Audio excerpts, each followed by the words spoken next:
Welcome to the Ask JT podcast, where we simplify tax, finance, and business decisions for UK business owners. I'm Justin Turner, an accountant, business owner, and author. I'm going to share practical advice and help you run your business more efficiently and keep more of what you earn.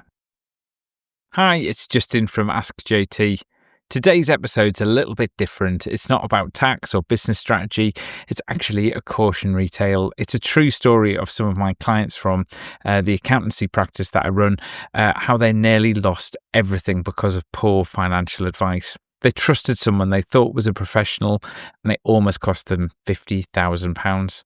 My aim here isn't to scare you, it's to arm you with the right questions to ask. I never want to see anyone who's listening to this to find themselves in that position. It all starts really with where this couple had received an inheritance, combined with their savings that built up a deposit for a house of around £50,000. But they were doing a kind of a temporary contract, quite a lucrative contract as well. But their employer was funding some accommodation for them, so it was absolutely brilliant. They had no rent to pay. It was a golden window on which to save. I think we sometimes all have those opportunities in life where it's a brilliant opportunity, and they were making the most of it. It was absolutely brilliant for them. And when the contract ended, their plan was to buy their dream home, their home together. And it was around the same time all of this was happening, they became friendly with a local independent financial advisor. They'd had a few kind of casual chats, and then they agreed to a formal meeting, went to his offices, and from the very, very start, they were really, really clear with this financial advisor. They said to the financial advisor, look, this inheritance we've had is probably the only windfall we're ever going to receive from a family member. We can't afford to take any risks. The money's got to be safe because we want to buy this home. So the advisor produced what's called a KYC report, a Know Your Customer report. Now, these reports, they're not just admin forms. They're a formal risk assessment required by the FCA. The report labelled them as defensively cautious. That's the lowest risk category. And he worked for a well-known investment firm. The paperwork looked official, trustworthy, professional, all that stuff. I've seen it. It looks the business. And then came his recommendation. He came up with a property bond offering 15% annual returns. He said it was asset-backed, there was a corporate trustee, although there was a 2-year lock-in, but it was safe. That was the key message, that it was safe. But here's the truth. You can't get 15% returns on low-risk products. It just doesn't happen. Just to give you an example, to put this into context, is the Vanguard funds, very, very well-known household kind of investment funds. They've got a global, all-world FTSE ETF fund. And that's considered medium to high risk. Since its inception, it's managed to yield 9%, I think. But those funds still swing. The reason that they're medium to high risk is, when a certain president opens his mouth and mentions the word tariff, what happens to the investment markets? Well, they swing down dramatically, and that's why they fall into this medium to high risk strategy. So when my clients were looking at this, it was about 2022. So base rate was really, really low. Yet this financial advisor was coming up with 15% annual returns. That's where you've sort of got to start thinking, hang on a minute, what's going on here? So how on earth did we go from a regulated IFA, a well-known firm, to actually the clients losing their money, or nearly losing their money anyway? Well, what's actually happened is the advisor knew his firm couldn't offer anything that matched the client's cautious profile. And, they had this desire for higher returns. So he went off book. He found a high-risk, unregulated property scheme from a London company. There was no FCA cover. There was no FSCS protection, just big promises. Then he wrapped it all up in the branding, the language of a legitimate advice. And here's the kicker. He asked the clients to pay the money directly to the bond issuer, not to the investment firm, not into a regulated fund, basically direct, which meant it was unprotected. And it worked. You know, fundamentally, the first few years, the interest payments came in like clockwork. And that's the trap. These schemes are designed to look solid for long enough to lull people into a false sense of security. But fast forward to now, 2025, the couple had found the house. So they put in their request for withdrawal of the funds. Nothing. No payment, no response. And that's when I got the call. Justin, I think we've lost our life savings. The next few weeks, they were just a whirlwind.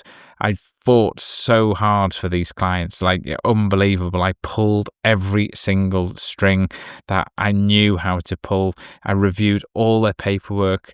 And this bond, when I looked at the company's website before it came down for this bond provider, I had to sign a disclaimer to get access to it to say that I was a sophisticated investor. Clients like these should never, ever have been anywhere near a product for sophisticated investors. This advisor had completely stepped out of his firm's permissions. The investment company directors were under an investigation. The police had issued a statement, and my clients were just completely and utterly exposed. Luckily, I knew the pressure points where we could really, really attack, and we did attack. Fortunately, there were certain protections that were in place, and a lot of people are just not kind of as lucky as this.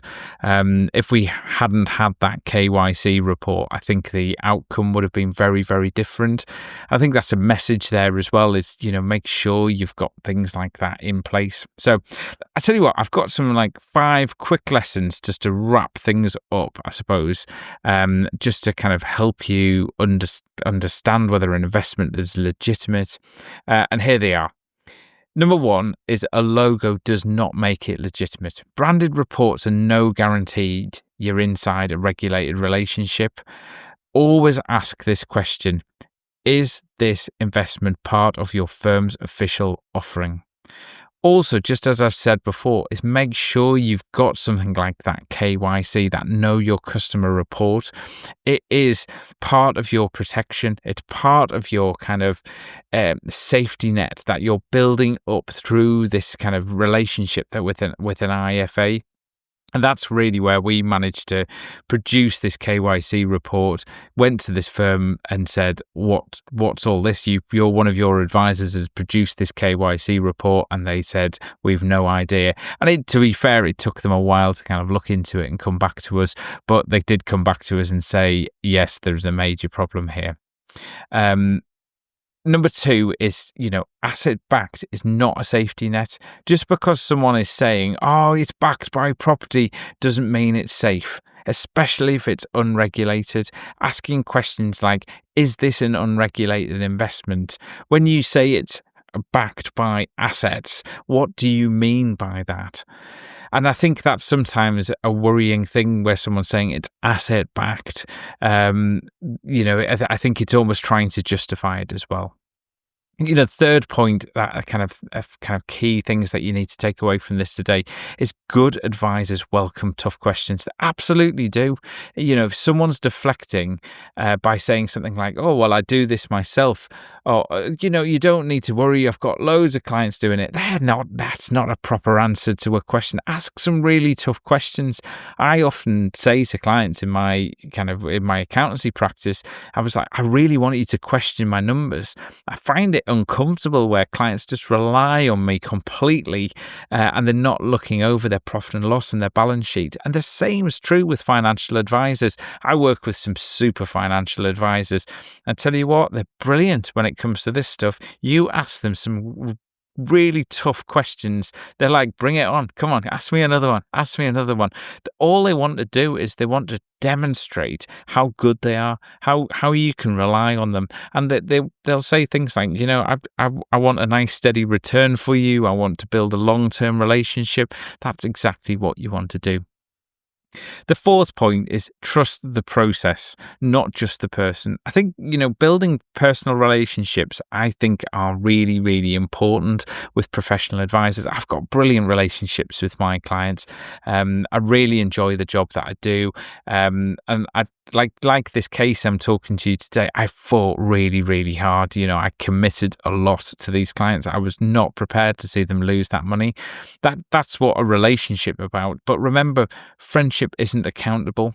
These clients of mine that built up this friendship with this IFA, that's not kind of what's kind of going to back you up down the line. And it's this documented advice, insurance cover and regulation that you need to rely on. In my client's case, it was that documented KYC report. Absolutely brilliant. I hope that IFA gets struck off for what he's done, because it was completely inappropriate. And to be fair, I think it was driven by greed. He could only see commission, which is really a bit sad. But most firms of IFAs will carry good insurance cover, and obviously that regulation, it can seem like someone's like, oh God, not another form, we've got to put a tick in a box here. That's really, really important. I introduced a client to some IFAs, and he's quite a vulnerable chap, a vulnerable adult. And the IFA didn't know what to expect from the meeting. And he rang me after the meeting. He said, "Look, we've got a vulnerable person's kind of procedure that we follow. I'm going to tick the box to say that this is a vulnerable adult. I presume that's what you would want me to do." Music to my ears, exactly what I want to hear. And that's the sorts of things, professionals really understanding what's important and following that regulation as well. Just doing it as a matter of course. Absolutely brilliant. My fifth and kind of final point here is, the most important questions are the awkward ones, and you've got to ask these awkward questions before the money leaves your account. Whatever you do, never transfer funds to a third party unless it's, a really properly regulated firm. And this is where they've got an FCA license. You can get on the FCA website and check that they've got their license in place. What are they licensed to actually do? It will give you all sorts of information. Just don't do it because you pal down the pubs using them. Go and do your own due diligence as well. It's really, really important. In this case, my client bypassed that. They transferred directly to this firm. They went completely outside of all of the protections to be fair, do I think this client did anything wrong? No, I don't at all. It was basically someone acting fraudulently. The husband in the relationship, he was really, really upset, and he was in a really dark place mentally. And I said to him, I was like, you've done nothing wrong here.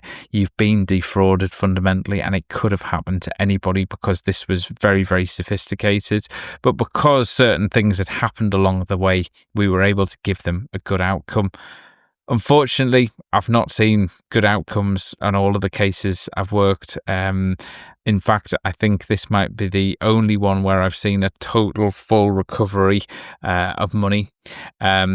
And I think that's an important message, is just ask these questions. If you're unsure, go and take a second opinion. Someone like me, an accountant who can actually help you unpick something before it's too late. Second opinion, accountants are really great places to go and ask for advice, because we can look objectively. We're just looking outside. We can't give you the kind of financial advice, regulated financial advice, but we can ask, questions about, is this regulated? How long have you known this person? We can just act as a sounding board, and sometimes that's really important. Anyway, I hope you've enjoyed today's episode. I'll be back next week with something new for you. Thanks. Bye. Thanks for listening to the Ask JT podcast. Subscribe for a weekly episode, and if you found this useful, share it with a fellow business owner who might benefit.